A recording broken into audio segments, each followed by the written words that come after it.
April 2015. A rural highway outside Ocala. A convoy of Mexican federal police moves under the scorching midday sun. They are heavily armed. They are wearing tactical body armor. And they are completely blind to the trap closing around them. The convoy hits a dead stop. Escape routes are instantly sealed off. There is a brief, suffocating silence. Then, the tree line erupts. This isn't a cartel shootout. It is a textbook military blockade. From the armored bellies of the modified trucks, the heavy, rhythmic thud of Barrett 50 caliber sniper rifles tears through the air. Armor-piercing rounds fold standard-issue police doors like tinfoil. Engine blocks are shattered in seconds. Police radios jam, leaving the officers screaming into a void. No backup is coming. The shooters operate with chilling precision. They don't fire blindly, they advance, suppress, and erase their forensic footprint before disappearing. The entire operation lasts less than 10 minutes. 15 federal officers lie dead. It is the highest single-day loss for Mexico's police force in nearly 2 decades. The cartel didn't just defeat a convoy. They delivered a demonstration of asymmetric warfare. They met the sovereign state on its own terms, and they annihilated it. The Cartel Jalisco Nueva Generación, CJNG. An organization that operates less like a mafia and more like a hostile occupying force.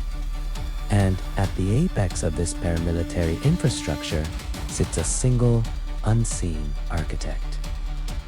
Nemesio Oseguera Cervantes. The world knows him as The United States government has placed a $10 million bounty on his head. The DEA hunts him. The Mexican military scours the mountains for him. His inner circle has been systematically hunted. His wife, accused of managing the cartel's massive financial networks, was arrested in Zapopan. His son and heir apparent, El Mencho, was captured, chained, and extradited to a federal courtroom in the United States. By all conventional logic of law enforcement, a leader stripped of his family and surrounded by enemies should fall. Yet, El Mencho remains a ghost.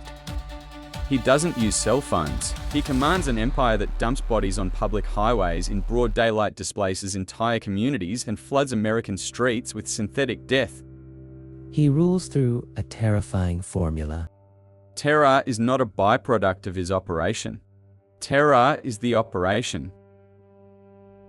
But how does a ghost build an unstoppable war machine? How does a boy who couldn't even finish the 6th grade ... A child who spent his youth trading avocados for shoes in the forgotten dirt of engineer a syndicate capable of breaking a national security apparatus and holding 2 countries hostage? To understand the architecture of this violence, you have to look away from the mountains of Mexico and stare directly into the concrete grid of Southern California. In 1999, Nemesio Oseguera Cervantes was just another undocumented laborer vanishing into the shadows of Orange County. He traded the avocado fields for Placentias de labor corners. He took odd jobs, landscaping, construction, but the streets paid in a different currency. In the quiet sprawl of American suburbs, he observed how heroin, meth, and cocaine moved. He studied coded payphones, dead drops behind strip malls, and the precise patrol patterns of local police. When ICE records finally flagged him in 2003, his American apprenticeship was abruptly cut short. In 2004, he was loaded onto a deportation bus and dumped back across the border. Law enforcement considered it a routine expulsion. In reality, it was an execution of the deportation paradox. The American penal and immigration system did not neutralize a criminal. It provided a masterclass in transnational logistics. El Mencho returned to Michoacan not as a defeated farmhand, but with an operational blueprint. He brought back a Rolodex of wholesale contacts, a deep understanding of US law enforcement blind spots, and the structural knowledge required to build an empire. By 2010, The old guard of the Mencho cartel fractured. Mencho, moving with surgical precision, broke away with a handful of trusted enforcers. In March 2011, they hung a banner in Puerto Vallarta over the bodies of rivals, claiming a new name: the Jalisco New Generation Cartel, CJNG. Gay? But their true doctrine was revealed 6 months later. Traffic on Veracruz's busiest coastal highway slows to a crawl. In broad daylight, surrounded by hundreds of civilian commuters, two trucks block an intersection. Masked men step out. They lower the tailgates. And they begin dragging bodies onto the sweltering pavement. 35 of them. Forensic summaries filed that evening catalogued the victims. They were not high-level kingpins. They were taxi drivers, small business owners, people whose families had reported them missing months prior. To a traditional mafia, dumping bodies in the center of a major port city under the midday sun is a tactical error. It draws police. It draws the military. But to Mencho, this was a calculated application of weaponized spectacle. The violence is not meant to be hidden. It is designed to be broadcasted. By staging a massacre where everyone can see it and allowing photos to flood social media, CJNG bypasses physical combat and achieves psychological paralysis. When citizens realize the state cannot protect them on a crowded highway at noon, resistance becomes unthinkable. The police force, already demoralized, retreats. Terror is minted as the new local currency. But psychological dominance is fragile. To maintain it, a cartel must evolve from an armed gang into a sovereign force.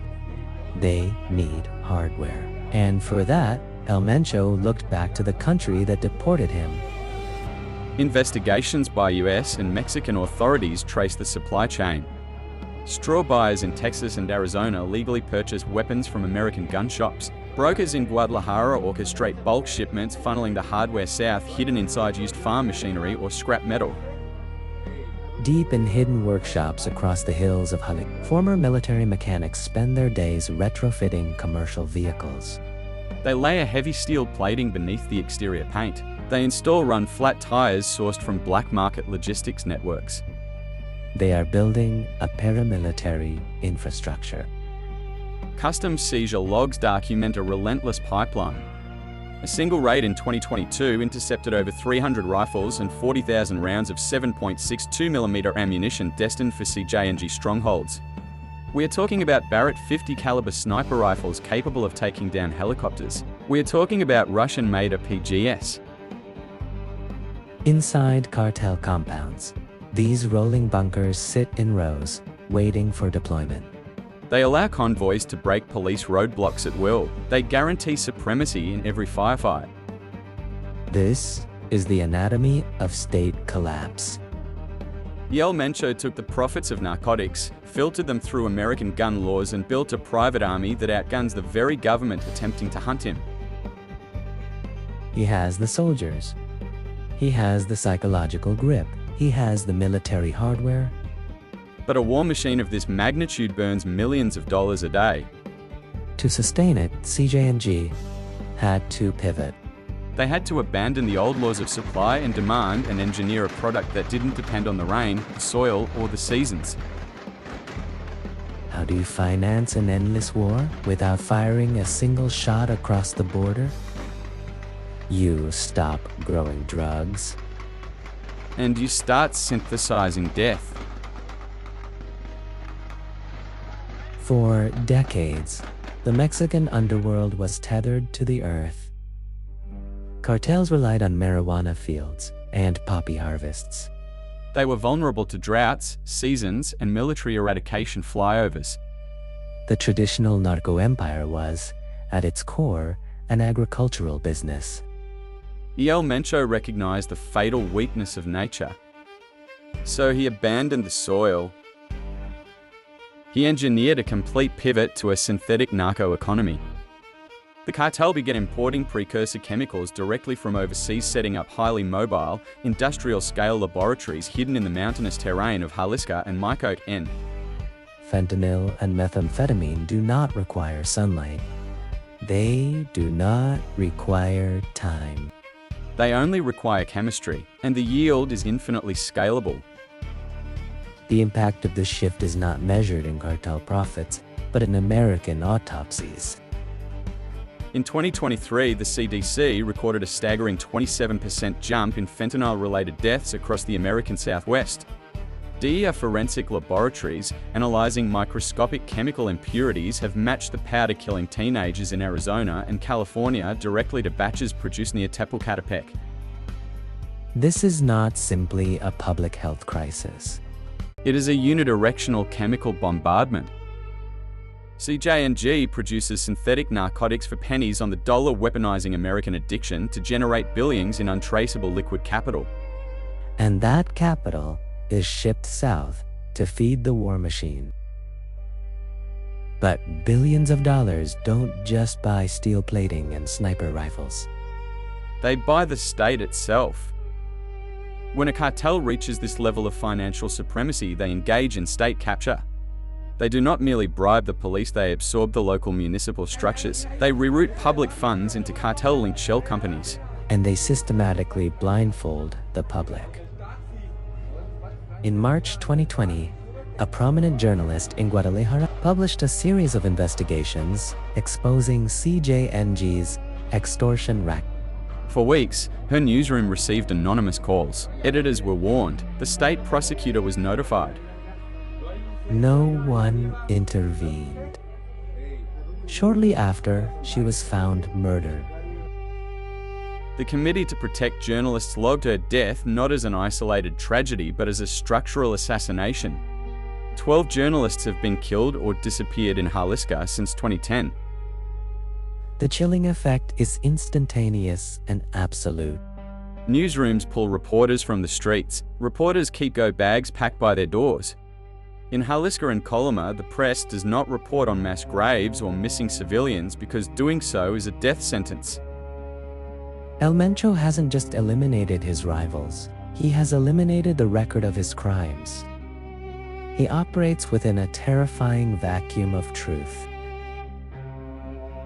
Two nations bound together by a closed loop of destruction. The United States funnels the high-powered weaponry south and consumes the lethal synthetics moving north. Mexico absorbs the bloodshed, the disappearances, and the infrastructural rot. And at the center of this geopolitical meat grinder sits the Jalisco New Generation Cartel. Law enforcement operates on the belief that a syndicate is just a deadly family business. Strike the bloodline and the beast bleeds out. In 2018, they arrested Rosalinda González Valencia, El Mencho's wife and the alleged architect of his financial network. 2 years later, they captured his son and heir, El Menchito, extraditing him to face justice in the United States. The authorities severed the bloodline. They dismantled the financial core. The architect of the violence is isolated his family in chains. So why does the violence only escalate? What happens when an empire of terror no longer needs its emperor? When law enforcement captured El Mencho's wife and extradited his son, they expected the Jalisco New Generation Cartel to cannibalize itself. They were applying 20th century mafia logic to a 21st century paramilitary corporation. They severed the bloodline, but the beast did not bleed out.